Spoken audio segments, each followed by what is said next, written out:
Self-voicing enabled. What? Midway through the meal, he realized that Lizzie was resting her hand on the table. What? Get out of here, self-voicing. That's just creepy. I'll read it, okay? On Tuesday, John and Lizzie ate lunch together as if everything was normal. And in some bizarre way, it really was. Perhaps due to the medication, she seemed so much more stable than before. She was sweet and kind at all times, always considerate and affectionate. Yet there was an occasional moment when he saw a hint of something feral in her eyes. He worried about what she would be capable of if she thought it was necessary. But all in all, John was happier than he thought he'd been in a long time. His classmates even stopped messing with him about Lizzie, though he wasn't sure if that was because she seemed normal or because they were afraid of her. Yet, he wasn't, not really. He had a hard time believing that anyone could really love him, yet it seemed that Lizzie truly did.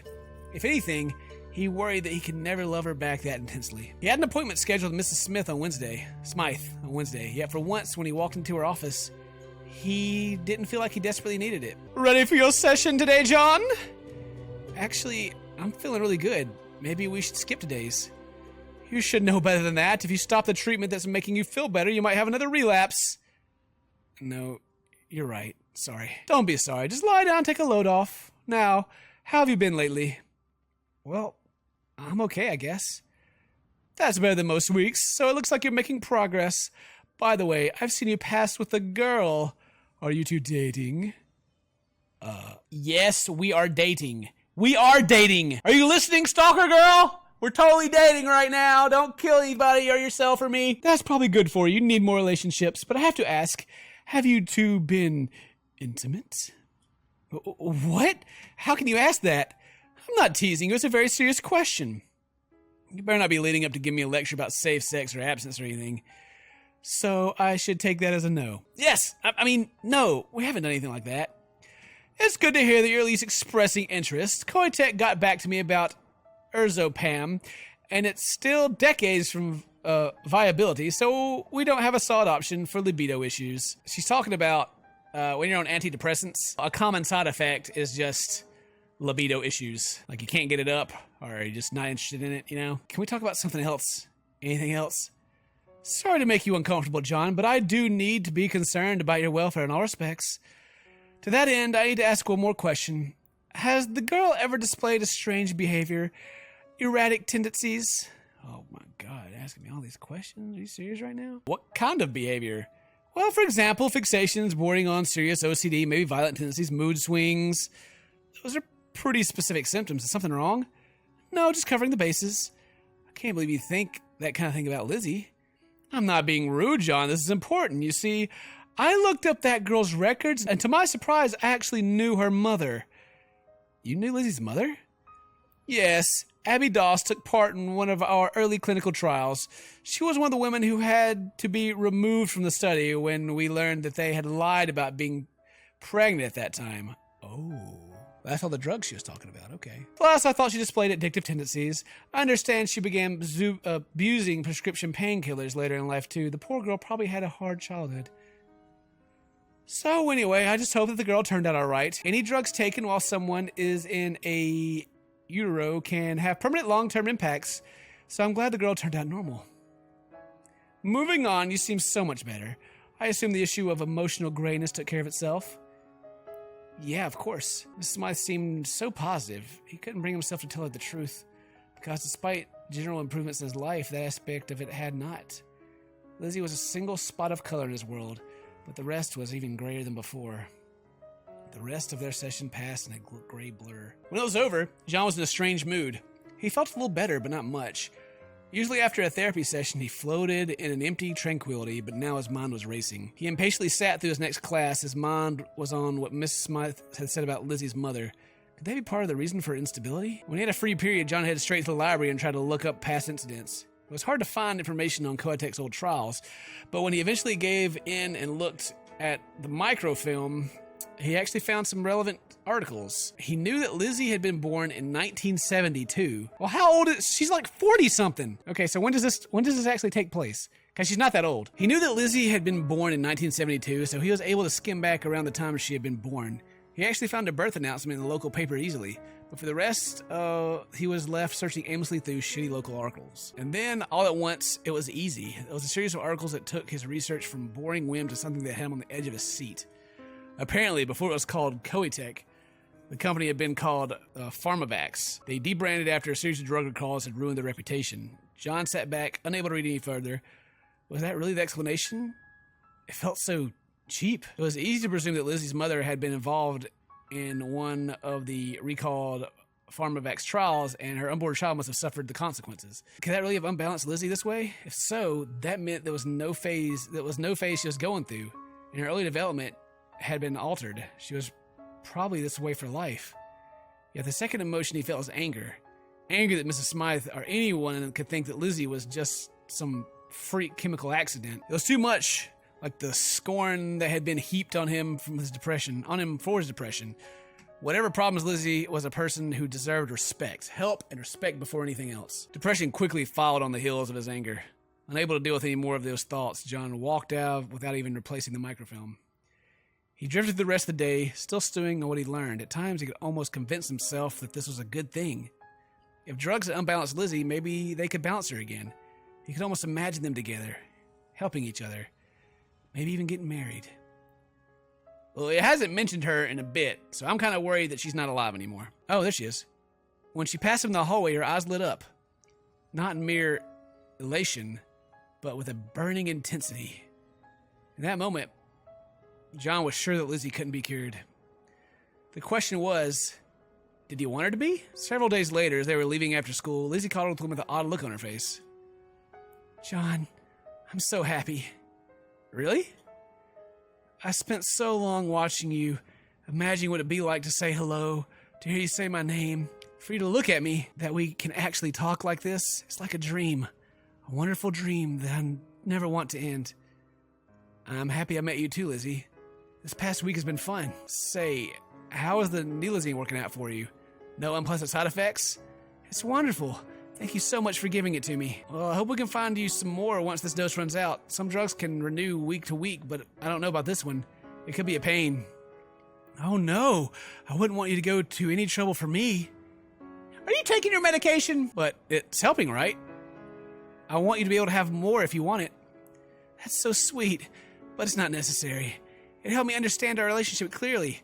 I don't need it anymore. But John, we've been dating since you accepted my confession. But we've only done normal things. I love being with you every single moment. But can we do something more romantic?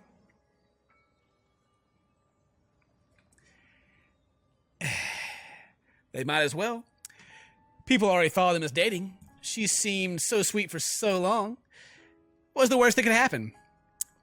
Please? We have a lot of options considering that we have all next week off. But we don't have to wait that long. How about we plan something for Friday night? I don't have a car to pick you up, but I can take you to a nice restaurant. Yes. Oh, good then. It's a plan. Friday. She would still have a day or two of medication left on Friday. John figured she would stay stable. Maybe the date would leave her happy enough that she had changed her mind about staying on her meds. No matter what mistakes her mother made, maybe Lizzie could be stable with the right treatment. John really thought this could work out between them. Oh, Lizzie. Wow, John, this place is nice. As nice a place as they'll let high school kids in with only a few days of reservation anyway. When I asked for a romantic place, I never dreamed it would be this romantic. I'm not dressed up enough for this. This is the kind of place you take someone to propose. Just so it's clear, I'm not going to propose. I know that's silly. I'm just really happy it's so romantic. John could only hope that this place would be nice. All he knew about it was that his parents said it was nice back when they were together. They entered and Lizzie was delighted by everything. The decor, the menu, the lighting, the food, or maybe she was just really delighted with one thing, the event itself. Fortunately, the staff seemed to find her adorable instead of disturbing, so John found himself relaxing. Even when they were just chatting idly, Lizzie was nice to be around. Midway through the meal, he realized that Lizzie was resting her hand on the table. She wasn't necessarily inviting it, but if he stretched, he thought he could put his hand on top of hers. Self-voicing enabled. What? Midway through the meal, he realized that Lizzie was resting her hand on the table. What? She wasn't necessarily inviting it, but if he stretched, he thought he could put his hand on top of hers. Self-voicing disabled. Get out of here, self-voicing. That's just creepy. I'll read it, okay? Oh, God. I don't need the robot voice making it even more creepy. Monica's getting jealous. She's still watching me. Oh, man. Okay, well, let's... I hope she doesn't think I'm about to propose. Let's take her hand. You want to take her hand? We're about to be romantic. Take her hand. See if she freaks out about it. Whoa. Lizzie's eyes went wide when he touched her. For a moment, just staring, as if she couldn't believe it. After a moment, she gave him a brilliant smile and laced her fingers through his. Okay, he hadn't meant to do that, but John decided he could just awkwardly hold her hand while they ate. That certainly seemed to be Lizzie's intention. She actually wasn't getting a lot eaten, since she didn't talk with her mouth full and listened aptly whenever he talked, but at least she seemed to be having fun. After a while, Lizzie patted her mouth with her napkin and sighed in satisfaction. She didn't let go of his hand, though. That was wonderful. Absolutely wonderful. Yeah, it's all really good. Not the food, the date. Oh, but I've made you talk so much. You haven't gotten to eat very much. That's okay, No, I'll be quiet and watch while you eat. So, Lizzie, how about you tell me where you live? Oh, it isn't special, just a house. Do you live with someone? I know not your parents, but some other relatives? No, just me. Abby inherited the house, I think. She didn't manage to sell it off when things got bad. Abby? My mother. She was an awful woman. I don't want to talk about her. It's a nice house, though, I suppose. Abby wrecked a lot of it, but I've been able to repair it with money from James. Your father? I guess, but he never cared enough to meet me. Abby always complained about him, and the checks don't always come. But I don't want to talk about that. It's all horrible, isn't it? People who can't even pretend to be in love just tear into each other. That's not what I want. Not at all. When I fell in love with you, I knew it would last forever. Wouldn't it be nice for us to get a house together? Maybe even build one? Oh, so many choices. I can't decide. But I want to be somewhere we choose together. Not something we inherit. Someplace where we want to live together forever. Maybe a big house, big enough that I can have lots of nice windows, but also rooms inside where no one can see us, and maybe a fountain. Lizzie giggled and squirmed in her seat as she couldn't contain herself. Her fingers in his gripped so hard that it almost hurt. But now I'm just saying things. None of those things really matter. The only thing in our house that I'll care about is you. Ooh, me. It was the longest he had gotten her to talk about herself or her goals. And while it's still pretty focused on him, he didn't mind hearing the details. That's a very nice image, Lizzie. Oh, I'm glad you think so. And you finished your food. This has been wonderful. Can we go now, can we? Only slightly worried about what she was thinking, John paid the bill, trying not to wince when they left the restaurants. Ooh, that bill. Oh, expensive. They got into the bus and Lizzie never let go of his hand the entire time. We're not getting that hand back. He began to wonder when she was actually going to let go. And that was when she leaned her head against his shoulder. This feels so nice. Yes, it does. Really? You enjoyed tonight? I did. It's not often that I hear you talk about things you want other than, me. I felt ridiculous to say that, like some kind of boast for a second later. And a second later, he realized that it might just be exacerbating her problem, or at least making light of it. But Lizzie just considered his words thoughtfully and gave a slow nod. I've always wanted to know everything about you, John. I'm glad you want to know about me. John, would you like me less if I stopped taking the medicine? Shit, what was I supposed to say? John desperately racked his brain for a good answer. I like you, Lizzie. I like the person you really are. Is the person you are now the person you really are? What do you mean? I mean, when I get depressed, I don't feel like myself. Medicine might change me, but it's just to change me back to myself. But it's not who you naturally are. Does that matter? I mean, we get to choose who we are. Otherwise, we're not really people, just animals. So who are you, Lizzie? You seem like a nice person now that I've gotten to know you. Or is this not who you want to be? Did you feel better before taking the medicine? But you like me tonight? Tonight was wonderful, but I'm not suggesting that I didn't like you before. Silly John, don't worry about it. I love you no matter what. Now, would you like to see my house? Oh, boy! I don't know. It could be really creepy. It could be bad. It could be real bad, but, girl, yes, I want to see that house. John froze, not sure how to take the question. Then again, Lizzie had already seen his house. Maybe she just wanted to open up. He said he'd like to hear her talk about herself. After all, if she was actually offering to let him into her life a little more, it'd be stupid to turn it down. Sure, Lizzie, I'd love to see it. Oh, I'm sure you will. Absolutely sure. I'm going to find my shrine there. Oh my God. Am I going to need happy? Am I going to need happy? Hang on a second. All right. Happy's on deck. Don't worry. We got Happy ready just in case I need him. He's right there on the side. It's okay, Happy. Don't worry. We gonna go see this girl's house. Try to see some tatas, you know. He planned to take her to her stop just to be gentlemanly, but now John found himself getting off at the same place. Lizzie eagerly set off from the bus stop, looking back to make sure he was following.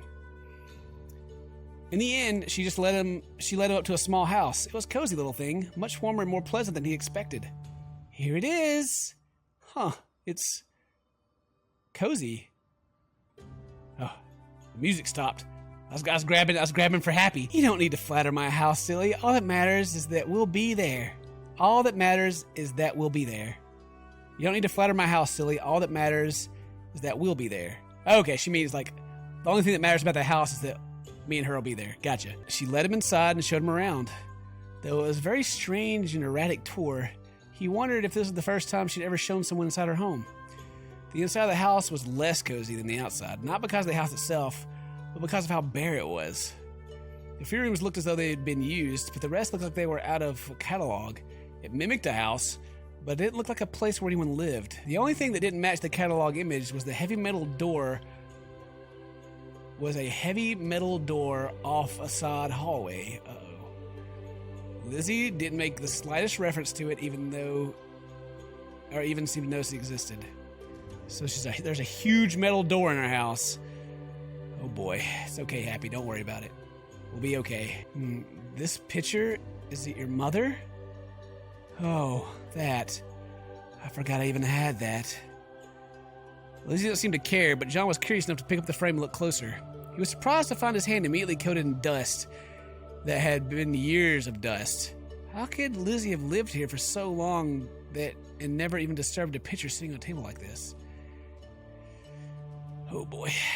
In any case, he could see where Lizzie got her good looks from, but other than that, she and her mother didn't look very much alike. There was something in Lizzie's eyes and posture that was lacking in her mother. She was on a beach with some man, and neither of them looked like they were enjoying themselves. Maybe he was imagining things, but he could practically see the glowing enmity between them. They hated each other. Absurdly, his mood began to decline. It was just a random relationship from people he didn't know. It had nothing to do with him, yet the idea of people producing a child relationship they obviously cared so little sent him into a spiral. Oh my God, John, you shouldn't be sad. Our house wouldn't have anything like this in it. No, I was just, don't worry. I want to be around you every second of every day forever. But I know that wouldn't work when we grow up. I can get a job. I'm good at a lot of things. It'll be sad being apart, but we could call each other at work or say each other things. And when we get home and see each other after so long, it'll feel so good. Her picture of the future actually sounded nice. Lifted a little of the cloud on his head, but he couldn't find a way to put into words, so he said nothing. Undeterred, Lizzie encouraged him into the living room, and when he pushed him down to the large couch. Look out. It hadn't seen much use, but it's about to. But it's free from dust and gloriously soft. You stay here, okay? Give me a moment to change out of this. Happy, I don't know how to feel about this.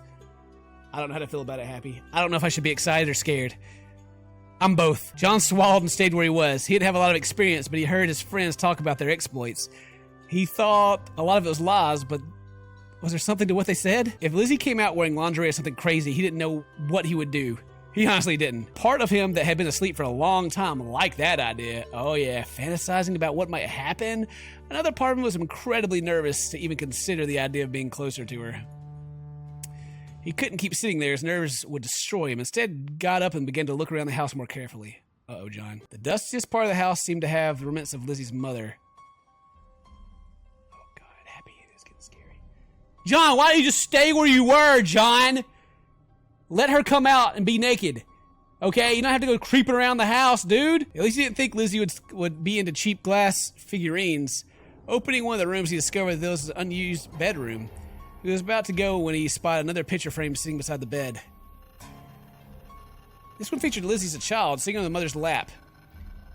It struck him so strongly that he immediately went to look at it more carefully. Not caring, his hand got even dustier. Lizzie's mother was glowing and obviously proud of her daughter, while Lizzie ignored her entirely. No, not just ignored her. There was a flat emptiness in her eyes, as if they weren't even related.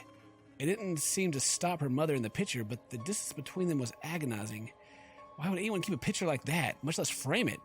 John stared at it a while longer, then set it down and left the room. The look Lizzie had been giving her mother, those eyes shouldn't have belonged to a human child.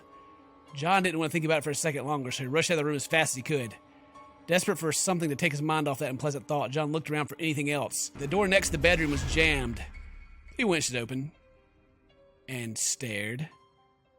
The room was filled with pictures of him. Of course it was, John. What do you think he's going to find, John, looking around the house? Are you serious right now, John? Oh, let me go look around the crazy girl's house that's obsessed with me. I'm sure I won't find anything like a dead body or maybe pictures of me. Pictures she must have taken herself. Oh, fuck. They were pictures of him sleeping in his own bed. For a moment, he just stood there trembling. Then John snapped back to his senses. He immediately stepped back and closed the door, trying not to make a sound. He told himself he shouldn't be so surprised. He knew she was obsessed, but it still shook him. He was inside his stalker's house. John? Yes, I just wandered off. I'm coming back. Good, there's something I want to show you. Oh, God, Happy. Happy, please. Happy. It's okay, Happy. Don't be scared, Happy. All right. Ah! No! You put that down! Put the axe down! No! Happy! No! Get away from me! Oh, God! No, Lizzie! Lizzie, not like this! What do you got that axe for, Lizzie? Lizzie! Oh, my God. Where's your knife at, Lizzie? You going for the axe, girl? John. Oh, shit. What are you doing with that axe? You don't trust me, John. It makes me so sad. You think I'm going to trust you when you're coming at me with an axe? I tried to be patient. I can't wait any longer. Oh, God. So I need to take matters into my own hands. Hold still, John.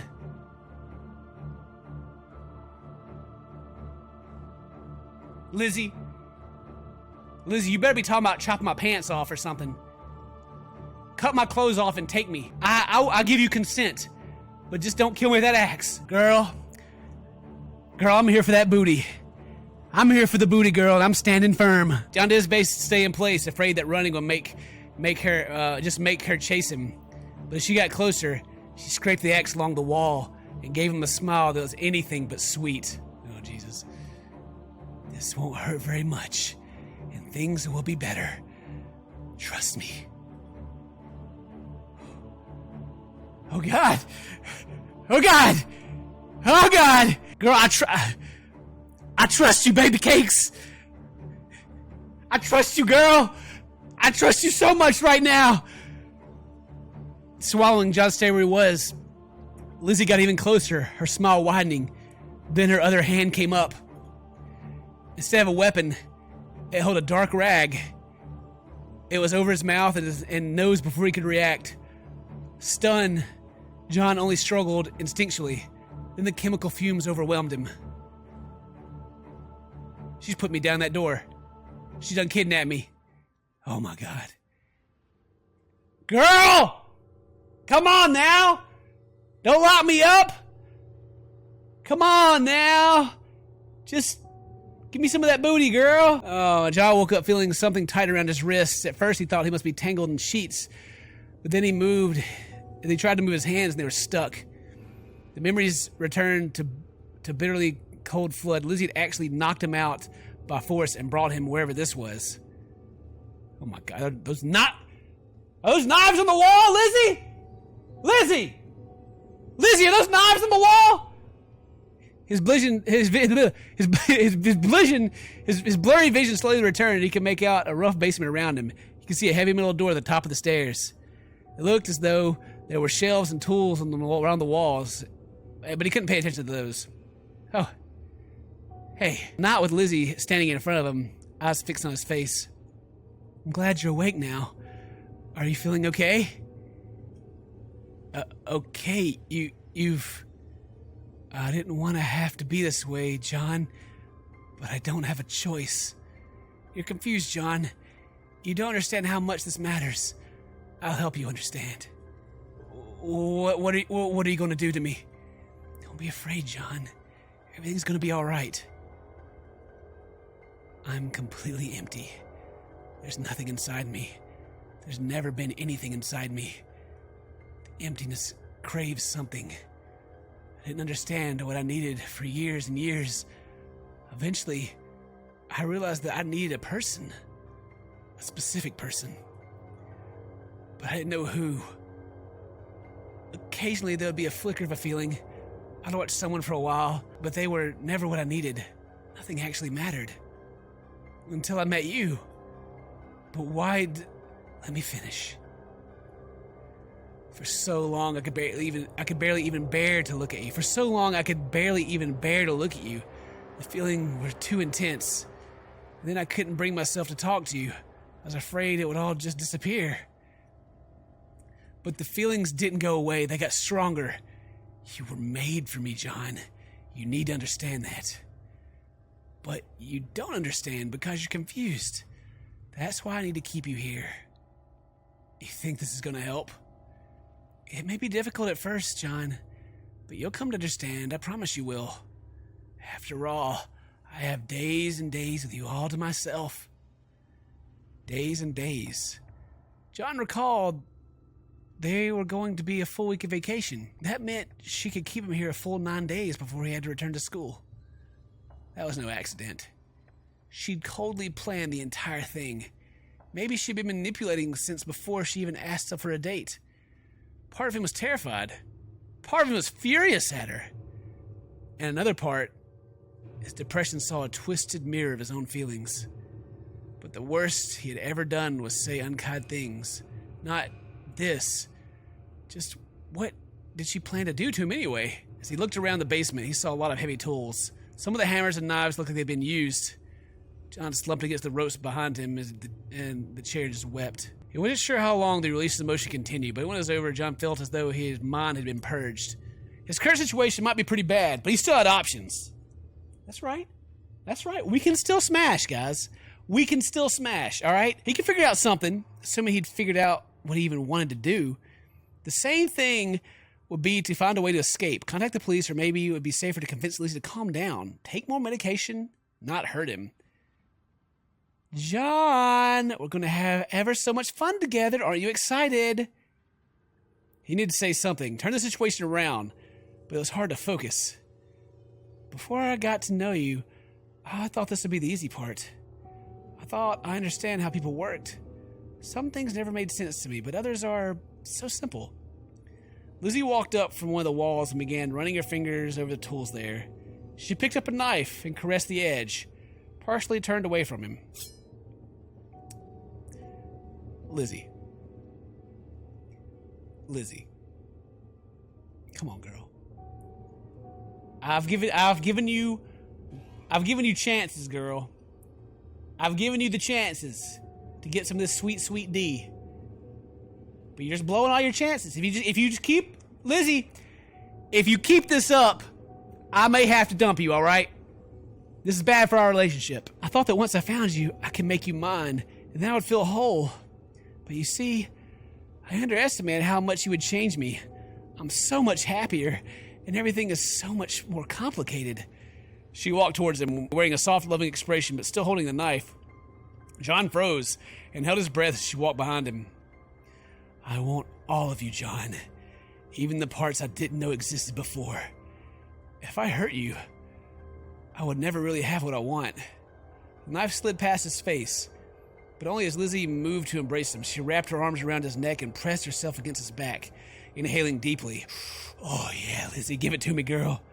I love you so much. I wouldn't be satisfied with just a shell of you. I know, Lizzie. Don't gut me and wear my skin. Okay? Don't gut me and wear my skin. In fact, let me get inside of you.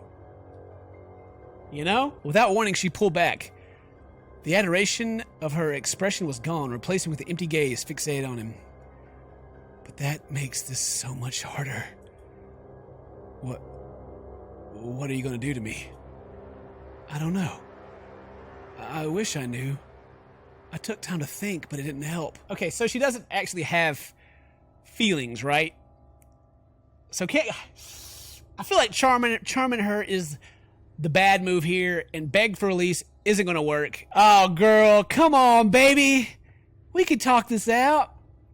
Lizzie, weren't you having a good time earlier? Getting closer together? Yes. Yes, it was wonderful. We can go on another date. Just let me out. We can keep going on the way we were before. But I need more than that. I need to help you. He didn't want to push too hard, but he thought he got through to her a little. If he kept appealing to her romantic side, maybe he can get out of this. Lizzie paced around the room for a while, muttering under her breath, then suddenly straightened. Throwing aside the knife, it embedded itself in the wall. God dang! She just threw it into the wall there? Alright. She went to a closet and after a few seconds, searching, emerged with a chain. Yes, this will be better. I'm sorry, John. I should have thought of this earlier. She clamped one end around his ankle, then lifted the table at one end of the room and latched the other side of the chain there. Plucking the knife back at the wall, Lizzie cut through John's bonds with troubling speed, smiling all the while. See, you don't have to be tied up. Here, use this table. I'll bring you whatever you need. Lizzie swept all the objects from the table like they were such trash, then frowned down at the empty space. But you didn't bring your books because of the date. Is there anything you want me to bring for you? He stared at her, not entirely sure how to deal with this change. Licking his lips, John spoke before he could fully think through his words. Can I have some water? Oh, of course, yes, water. You slept for a long time. You'll probably be hungry soon. Just wait here. While she was gone, he did his best to rub some feeling back into his wrist and looked around the room. The chain attached to the table was fairly long. He thought he could reach most of the basement, except the far end of the door at the top of the stairs. Not that he could try anything, since he's nearby and could try any moment. Hey, dude, go get a knife off the wall. Go get a knife off the wall. He did try to lift the table, though, see if he could slip the chain out from under the leg. And he couldn't even budge it. Man, she's strong. She is strong. She wears the pants. She wears the skirt in this relationship. What the hell? Was there some trick to it? Or was she just that strong? Well, she did freaking catch me from falling off a building. Johnny thought it might have been his imagination, or she was just fueled by passion. But to move the table as easily as she had, that shouldn't have been possible. Oh, hey! It wasn't time for anything else. Lizzie returned, bringing kitchen supplies. Just a moment. I'll make you something, and we can be together while I make it. Isn't that wonderful? Not waiting for an answer, she laid out ingredients on the side of the table, and then set up a chopping board. She began reducing vegetables to little chunks at terrifying ease. Knife a silver blur in her hands. I know just what I want to cook today, but you can ask for whatever you want later, okay? I'll make you anything you like. Thank you. My voice got stuck in my throat. Thank you? This is all I want, John. A peaceful life at home. ... You can stay inside. Ignore everyone who wants to hurt you. But I'll keep you safe. Bring you whatever you need to take care of you. And never go outside? Of course you could go outside if you wanted to. But right now, I'm just afraid. Her movements became more erratic and John saw several chips of wood fly from the cutting board. Lizzie was still smiling sweetly. Don't you want that too? To be able just to stay inside on bad days, ignore the world? That did sound good to him. But when he shifted his legs, he heard the chain clinking on the floor. Whatever he had been meaning to say evaporated from his mind. Man. I almost said, I wish I was in this situation right now. I do not. I do not wish I was in this situation right now. But man, I would just be like, girl, let me charm you some more baby cakes. I'm not even going to leave. Look, you can unchain me. I will stay right down here and wait for you. Because apparently, she's got Hulk strength. And as it was that they continued almost normally. Lizzie made him an elaborate meal and they ended up chatting over it, as if everything was normal. It felt wrong to do so, but he worried that doing anything else would just antagonize her. Did she really think this would work in the end? Honestly, he had no idea. And did she really need to do so much cutting for every single dish? When they had finished and chatting for a while, Lizzie abruptly hopped back to her feet. Okay, just a moment, John. I'm going to get your books, okay? I don't want you to be angry with me for making you fall behind on your homework. Is there anything else you want me to get from your house? Well, just let me know if you need anything, all right? She skipped away, and he heard the door above him close. He wondered if it could be a trick somehow, but after enough silence, he felt reasonably certain that she had actually gone to his house. Though she could have taken his key, he saw it was still resting on the far table with the other things he'd been carrying. Had she made a copy of it at some point, or could she just pick the lock? Neither possibility was exactly comforting, but he didn't have time for that. John got to his feet and stretched and considered his options. Oh, God dang it, man. There's so many options. So many options, dude.